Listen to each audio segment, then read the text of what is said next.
Hello everyone. Today we will look at a part which is very important for robotics, which is sensors. So we'll look at what are the types of sensors, its position and configuration in RoboGuru. Let's see what we will learn today. So first thing is we'll see what are sensors, its applications, sensors in RoboGuru, how does the sensor work, obstacle detection. So this is a robot which will detect obstacle, and we'll do some programs on obstacle detection. So let's see what is a sensor. A sensor is typically a device, module, machine, or a subsystem whose purpose is to detect events or changes in environment and send the information to computer.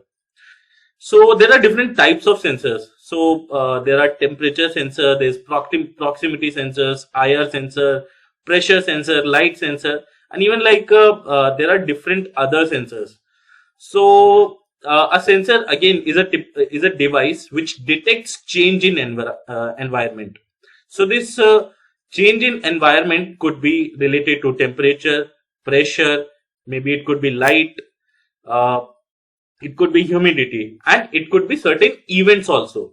So so you may have seen that when you tilt your phone. So I have my phone with me. So whenever I tilt my phone, something happens. Suppose I'm playing a game. Whenever I tilt my phone, something happens. That tilt is because my phone is able to detect that tilt because of a tilt sensor. So similarly, this is a kind of event which is happening in a mobile phone. Similarly, if we talk about, there is another sensor in our phone, which is right here at the top. So whenever we put our phone on our ear for a call, then the screen light will turn off. So this is because of a sensor, because of a IR sensor or a light sensor. Because when you put your phone on your ear, the amount of light which is going inside that sensor, it reduces, and that change in light, intensity of light is detected by a sensor, and and that information is sent to a computer, and based on that information, computer takes a decision. So use of sensors. So when you put your phone near your ear, uh, phone's backlight switches off, because if IR sensor gives feedback to controller of mobile. So this IR sensor gives a feedback to the mobile that someone has kind of put their phone on it on their ear. So the controller of the mobile turns off the light, turns off the screen light. Similarly, if we talk about metal detectors, metal detectors are used to identify people with weapon, because most of the weapons are made of metals. So these metal detectors, they detect metal, because most of the weapons are made of metals. So metal detectors are kept outside most of the places like malls, amusement parks, city centers, shopping centers. So they have these metal detectors. So they detect metals, heavy amount of metal. Whenever there is a heavy amount of metal, it will detect it. Similarly, if we talk about air conditioner, this is something we have discussed before also. An air conditioner switches itself off after a specific temperature is achieved. A temperature sensor gives feedback to air conditioner about the temperature, and based on that feedback, temperature sensor takes a action. Sorry, air conditioner takes a action. Similarly, a television is programmed to act according to the commands sent by the user to TV. A remote sends IR rays or infrared rays to TV. So these IR rays are being sent by. So I have a remote with me. So in this remote, if you press something, like if I press some button, you won't be able to see. If I see it from here, in most of your remotes, you will not be able to see. But if I show it through a camera, most probably you will be able to see, right? So since IR, infrared light, uh, lies under non-visible spectrum, it's like you cannot, this IR light is not visible for human eyes, but a camera can detect it. So this, whenever you press a button, an IR sensor and I'll say an IR light or an IR signal will be sent to a TV. Refrigerator also, there's a temperature sensor. Based on the feedback of temperature sensors, it detects, takes an action of switching refrigerator off. So let's talk about sensors in RoboGuru. There are three types of sensors: IR obstacle detection sensor, IR line sensor, IR edge detection sensor. So here IR is an acronym for infrared. So I have already told you, infrared is a light which is not visible for human beings, for human eyes, but a camera can detect it. It's like a signal. Okay. So there are a lot of positions which are available where you can place these sensors. So if you look at this image, so these red dots are the positions where you can place these images. So this side is considered front, where the wheels are, that side is considered back. So if we talk about this F is considered front. Similarly, FL is front left. This one will be FLC, which is front left corner. Similarly, L is left. Then FR is front right. FRC is front right corner. Then R is right. Then there is back left corner. Then there is back right corner. And again, there is the range for these sensors also. The range for all these sensors will be 10 centimeters to 65 centimeters. So you can change this range also according to your preference, according to your application, whichever robot you want to make. So this thing is also very much configurable. So how does a sensor work? So sensor has basically 4 steps. So first of all, sensor detects a change in environment. So this change in environment will be converted to a electrical signal. So this electric signal will be then sent to the controller. The controller will see that, okay, some signal has been received. What should I do with this signal? According to that signal, the controller takes a decision. So if we talk about air conditioner, so this air conditioner, there is a temperature sensor. It detects a change in environment. So this change in environment will be converted to an electric signal. So this electric signal is then sent to the controller of air conditioner.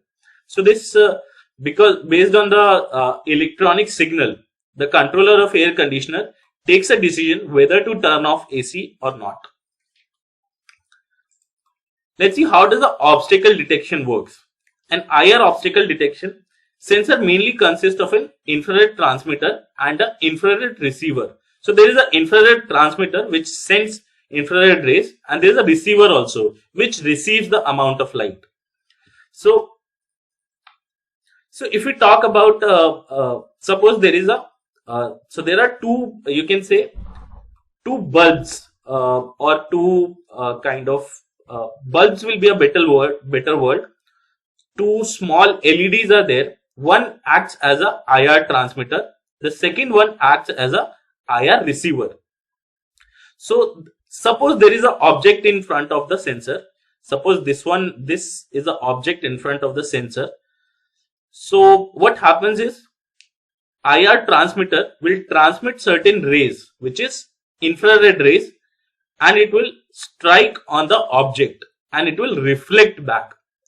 And IR receiver will detect that some light has been received. So if we talk about, suppose this object is very close, okay, let's say somewhere around 15 centimeter. If the object is at 15 centimeter, so what happens is IR transmitter will send certain IR rays. It will strike the object and reflect back. And IR receiver receives the rays. It will know that some rays has been received. That IR sensor has already received some rays. Based on that, it will know that some object is in front of the sensor. So this again can be considered. Suppose if we take another example, that object is somewhere around at maybe 100 centimeters, okay, around 1 meter far. So around this 1 meter, this robot will detect that maybe what will happen is these IR transmitter will transmit the rays to the object, but since the distance is very much, this rays will kind of diminish. They will whenever the object is very far, these rays will diffract. So kind of this IR receiver will not receive whatever the transmitted waves were there. So this if IR receiver is not receiving the rays, that means the object is very far, or maybe there is no object at all.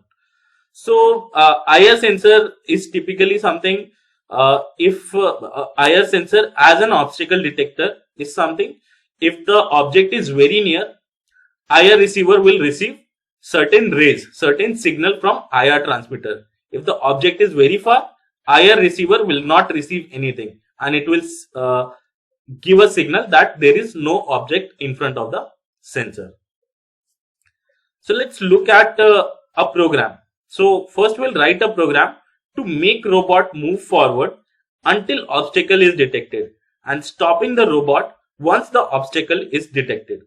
So we need to stop the robot when an obstacle is detected, and it should move forward until an obstacle is detected. So here I am in RoboGuru. So I have selected custom arena. You can choose practice arena also. So this is like practice arena. So first of all, I would like to configure the robot. So in order to configure the robot, there are two parts. First is configure the robot, configuring size of the wheels, weight of the wheel, friction of the wheels. Then there is, if we have to configure motors as well as sensors, we need to go to robot, then click on configure. There's a shortcut also, F7. You can press F7 to go into this window.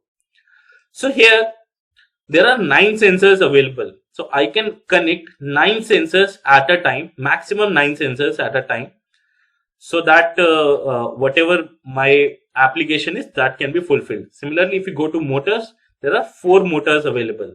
Okay, so we'll talk about this later, about the motion part. We'll talk about this later, but let's look at sensors first.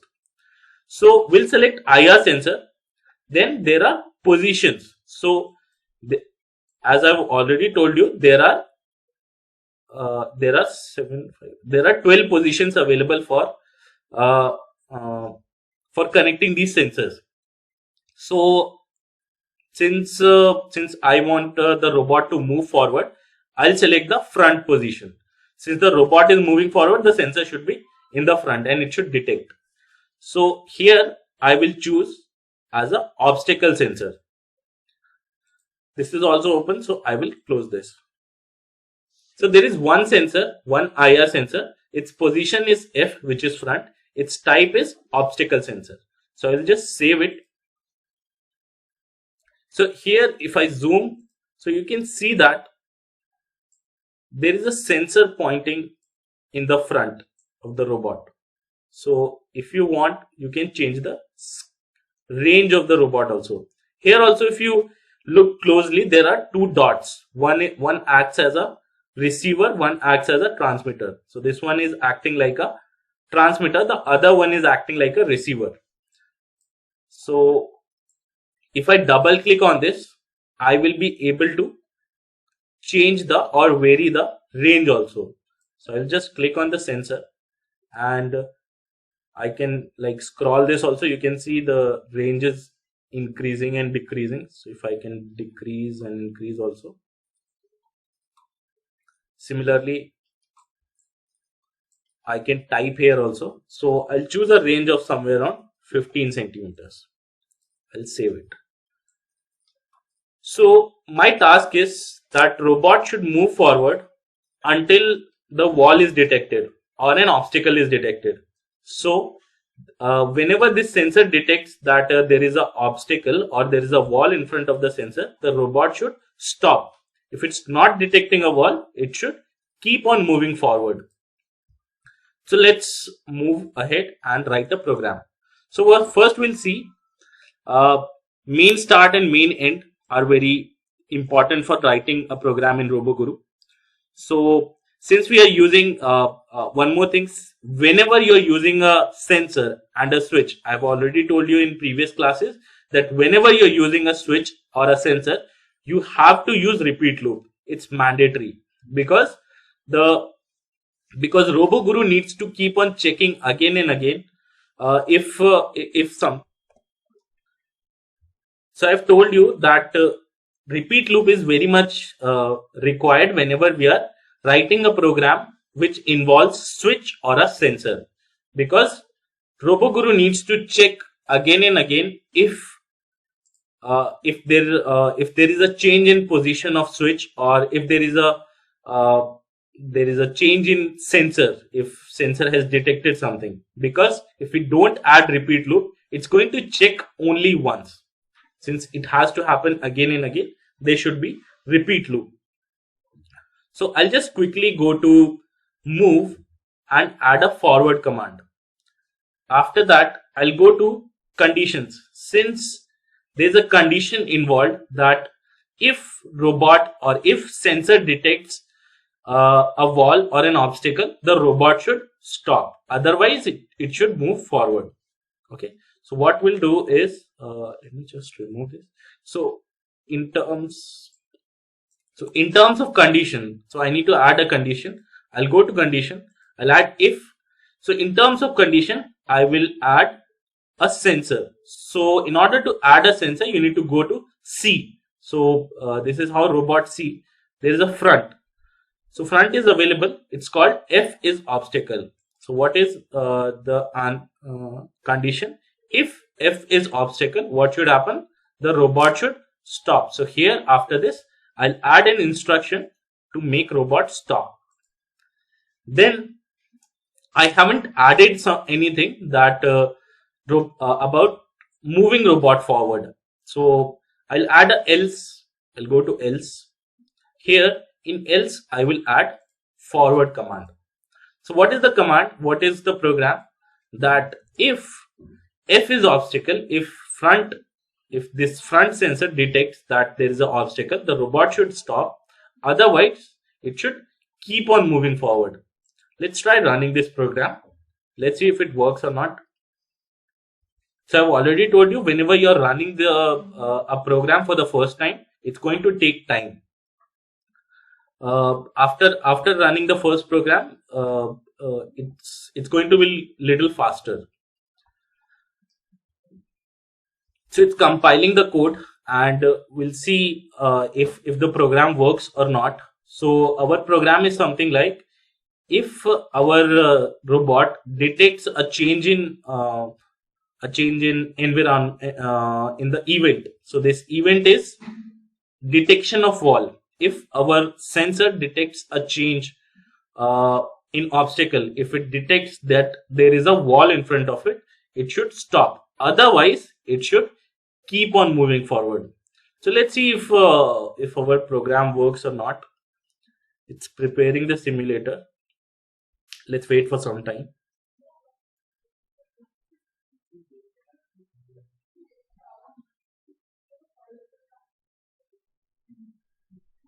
So it's moving forward. I'll just switch in this direction so that you can also see. Yeah. So earlier it was coming as red. So when it detects that there is a wall ahead, it turns green. So now it has detected a wall and it has stopped. So this is like a obstacle detection robot. Okay. Let's see what is our next task. Write a program for robot to move forward in a practice arena, and if an obstacle is detected, the robot should move back and turn. The robot should run for indefinite time until the program is stopped. Okay, so our task is that robot should move forward for indefinite time and it should not stop. So if there is a wall also in front of the robot should move back and turn. It should not stop anywhere. Okay, so let's try that. So Here I can use two sensors also. Let's try using two sensors. I will go to configure.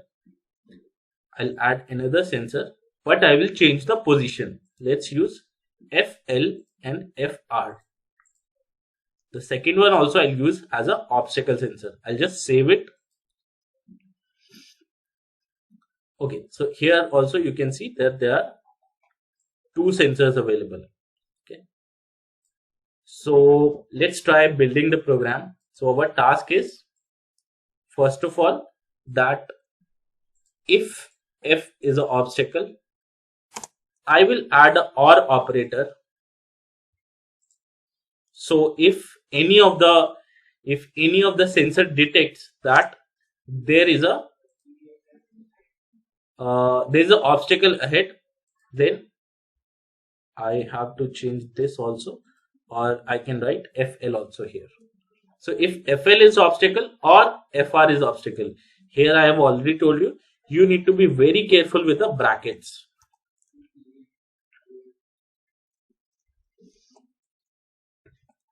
So we'll just check if all the brackets are at its places. Okay, this one is okay, this one is okay.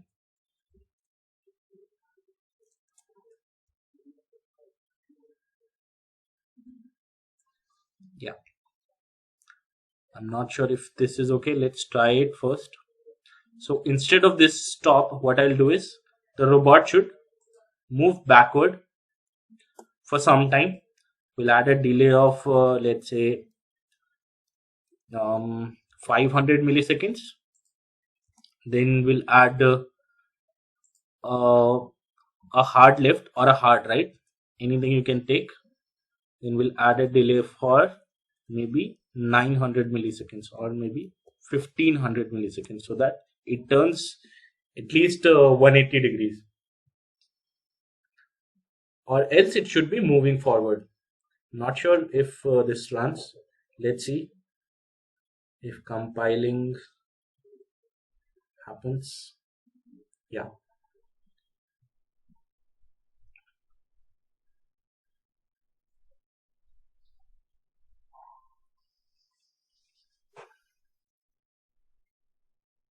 so if any of the sensor detects that there is a wall, the robot will move back, turn left, and start moving forward.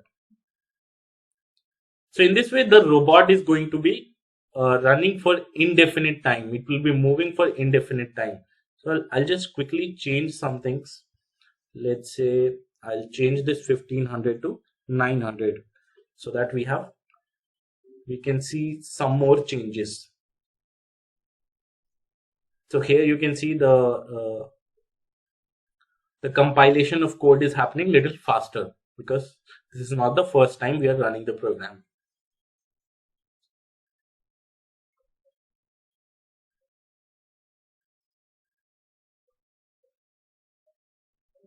So it will detect the wall, turn back, turn left, and start moving forward. Again, if it detects a wall, it will turn left. So it will keep on moving in this way again and again for an indefinite time. But you have to make sure there could be certain edges also. If you want to make a edge detection robot also, that is something we'll do in the next class. So I'll just quickly stop this. Thank you.